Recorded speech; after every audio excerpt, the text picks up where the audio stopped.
Nah, jadi bagi hemat saya, yang posisi yang ideal dalam hubungan antara seorang agama dengan problem apapun adalah agama yang diyakini, yang pada personal. Nah, tetapi kenyataannya kan tidak seperti itu kalau kita melihat bahwa ada perkembangan di mana agama kembali mau masuk ke dalam ruang publik.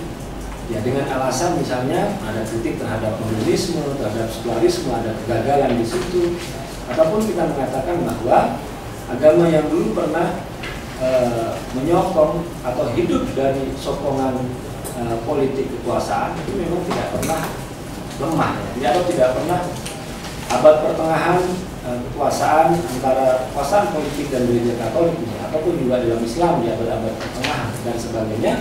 Itu untuk menunjukkan bahwa hasrat kekuasaan agama itu atau tokoh agama itu memang tidak pernah mati. Nah, ini mereka juga ingin kembali.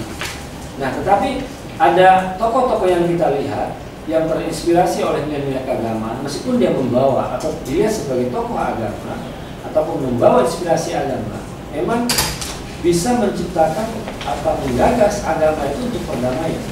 Ada tokoh dari hidup seperti Gandhi, dari Protestan ada Martin Luther King Junior, ya, Luther King.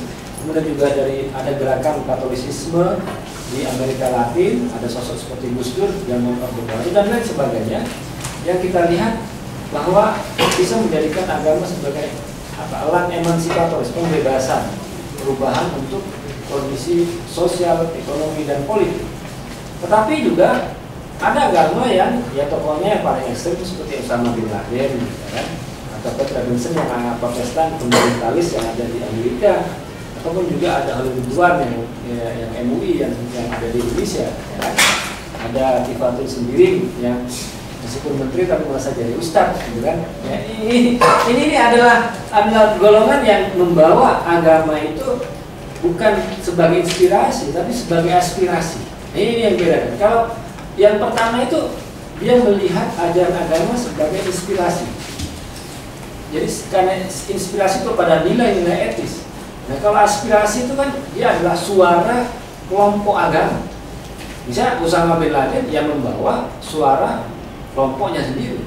Tapi tidak seperti Gandhi, seperti Gus Dur, itu kan sosok yang tidak membawa aspirasi Hindu atau Islam.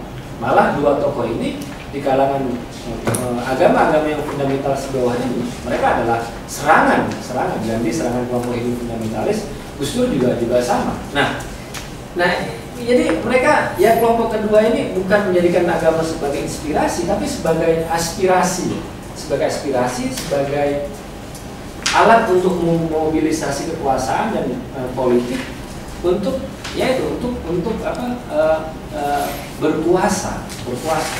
Jadi pada akhirnya kalau yang pertama meskipun mereka ada keinginan untuk memerintah, tetapi kan ya untuk bersama. Nah, kalau yang kedua kan tidak. Ya yang lain nanti, yang lain agama ya numpang. Ya, ada disebut dengan ahli dhimma, ya. Ada kelas nomor 2, kemudian juga ya nanti ya yang ini yang kita kejar-kejar, ini Ahmadiyah kita kejar-kejar dan sebagainya.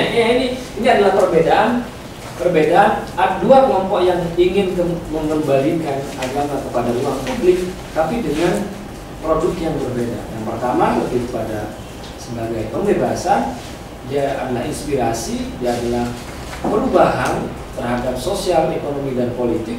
Tapi yang kedua, agama sebagai alat untuk mendominasi, untuk mengekang, untuk menguasai, dan pada akhirnya hanya kelompok mereka yang boleh berkuasa, yang dianggap sah dan sebagainya. Nah, itu adalah dua problem yang menurut hemat saya dalam wacana keagamaan kalau kita mengaitkan dengan isu homoseksualitas. Ya idealnya menurut saya agama ya adalah urusan personal, intim antara manusia dengan Tuhannya.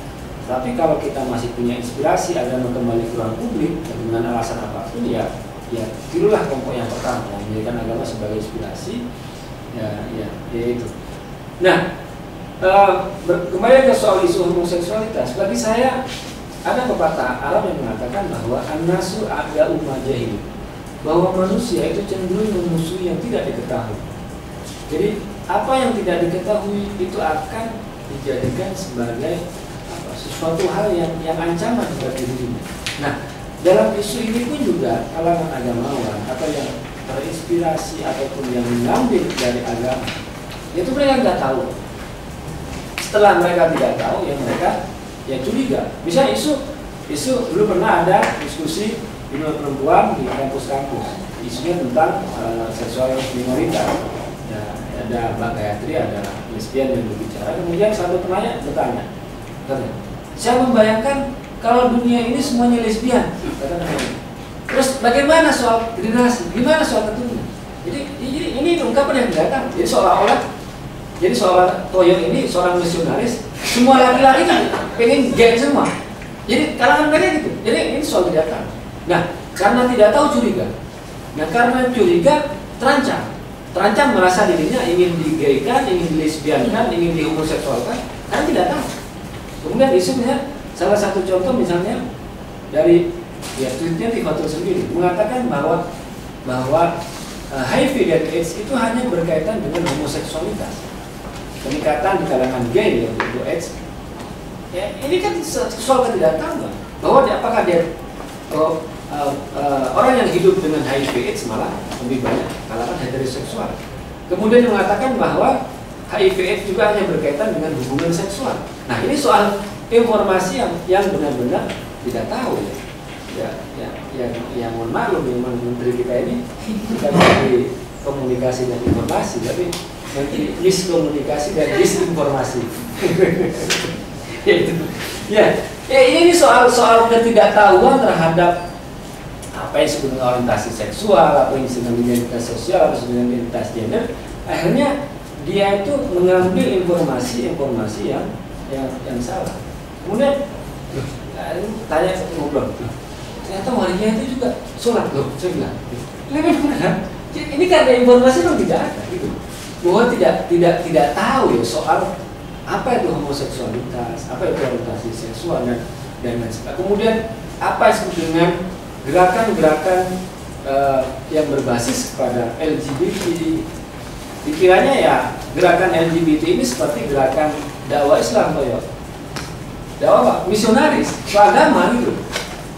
Nah, ini padahal adalah bagaimana orang itu peduli dan mendengar dan memahami, bukan mau mengubah orang lain sepertinya.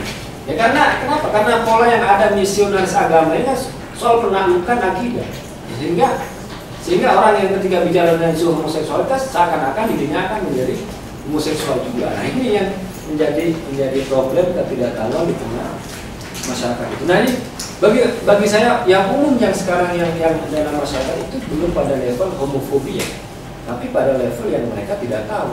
Ya, kemudian ada curiga. Nah, ditambah dengan fatwa keagamaan ini jadi homofobia itu. Nah, oleh karena itu saya ingin membahas secara singkat soal dalil-dalil atau agama yang dibawa-bawa untuk sebagai alasan homofobik. Selalu kalau cerita itu apa? Pasti namanya soal cerita Nabi Lut. Pasti itulah. Homoseksualitas, gay, lesbian itu pasti yang dirujuk adalah cerita kaum Lut di Al-Quran. Itu pasti. Mau Kristen, mau Islam sama. Itu. Dan ternyata setelah saya baca dan saya bandingkan, plot cerita kaum Lut di Al-Quran itu sama persis dengan di Perjanjian Lama. Persis. Plot. Malaikat datang kepada Nabi Abraham kalau di Perjanjian Lama mengabarkan bahwa saudaranya Lut itu akan apa dan sebagainya. Itu persis antara plot Al-Quran dengan Perjanjian Lama. Saya tidak mengatakan bahwa Al-Quran itu menjiplak, tetapi pokoknya mirip itu aja secara plot. Pokoknya sama. Kemudian yang selalu yang ditekankan adalah bicara soal kaum Lut itu bicara hanya atatuna rijala syahwatan min dunin nisa. Kalimat itu saja. Bahwa mereka mendatangi laki-laki, kaum yang laki-laki seperti mereka berhasrat terhadap perempuan. Jadi ada orientasi laki-laki yang terhadap laki-laki. Nah, seperti ketertarikan laki-laki kepada ketertarikan laki-laki. Nah, di sini yang saya lihat ada dua problem. Pertama adalah dalam studi keislaman atau sumber hukum, cerita bukan sumber hukum. Cerita adalah cerita. Cerita dan ini saya juga kutip dari studi-studi keagamaan, cerita itu bukan fakta, ya cerita. Kalau bicara soal apa sih tujuan kisah-kisah dalam Al-Quran, bukan untuk menceritakan apa yang terjadi, yang terjadi sebenarnya, tetapi untuk memberikan pesan-pesan moral. Misalnya cerita ya maling kundang, benar nggak sih anak dikutuk menjadi batu, gitu kan? Nah ini soal cerita, bukan pada apakah ada sosok manusia menjadi batu, tapi bagaimana ada seorang manusia, seorang anak yang durhaka kepada ibunya. Pesan itu yang diambil, bukan pada literal dan bukan pada fakta yang diceritakan oleh cerita itu. Ini kalau kita membaca cerita itu yang pertama. Kemudian yang kedua, dalam juga kelengkapan cerita itu juga, ternyata yang disebut dengan kaum Lut itu bukan hanya tertarikan laki-laki kepada laki-laki, ada sebab lain. Misalnya dalam ayat ya, dalam surat yang berbeda, misalnya mereka melakukan pengusiran, mereka kemudian juga menyamun, mereka juga melakukan keonaran di tempat-tempat umum. Lah, kalau begitu, kenapa hanya yang orientasi hasratnya saja yang dibaca terus-menerus? Kenapa bukan sebab-sebab yang lain yang juga diceritakan dalam surat yang sama?